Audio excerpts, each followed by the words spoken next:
بسم الله الرحمن الرحیم. امروز درس 29 تاریخ را میگیم که درس 29 تاریخ در مورد خلافت حضرت عمر. اولین موضوعی که میخوایم شروع کنیم زمان خلافت حضرت عمر بعد از وفات حضرت ابوبکر. زمان تولدش 4 سال قبل از جنگ فجار.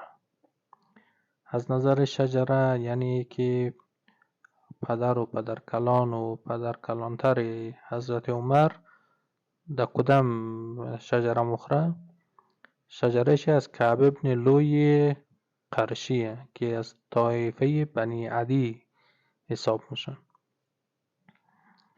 خب سرگذشت حضرت عمر چیه؟ در طفولیت گوسفند میچرنده و او هم گوسفندای پدر خوره. در دوره جاهلیت نماینده قریش در میان بقیه فرقه ها بوده و شهرتی که در او زمان داشته بوده که در فصاحت و بلاغت بسیار قوی بوده.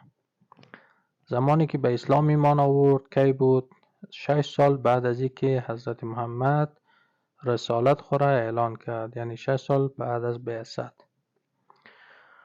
خب کارهایی که در زمان خلافت حضرت عمر شد، یک از کارها چی بود؟ فتح ایران بود.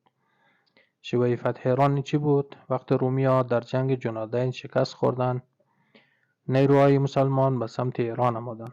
رهبری جنگ ایران را کی به عهده داشت؟ سعد ابن ابی وقاص. بعد سعد ابن ابی وقاص با سپاه مسلمانان در قادسیه با سپاه ایران روبرو شد که در اونجا در قادسیه سپاه ایران را شکست داد. بعد از او جلولا را فتح کردند، بعد از او شهر مدائن را فتح کردند و بعد از او شهر نهاوند را فتح کردند که فتح شهر نهاوند را میگه فتح الفتوح، که بعد از او اینا تونستن ایران را بگیرن. ساحه حکومت حضرت عمر از مصر بود تا افغانستان و از کارنامه های دوره خلافت چه تعیین تاریخ مسلمان ها بود. همه که ما هجری قمری میگیم، اینمی تاریخ هجری قمری در زمان حضرت عمر ساخته شده.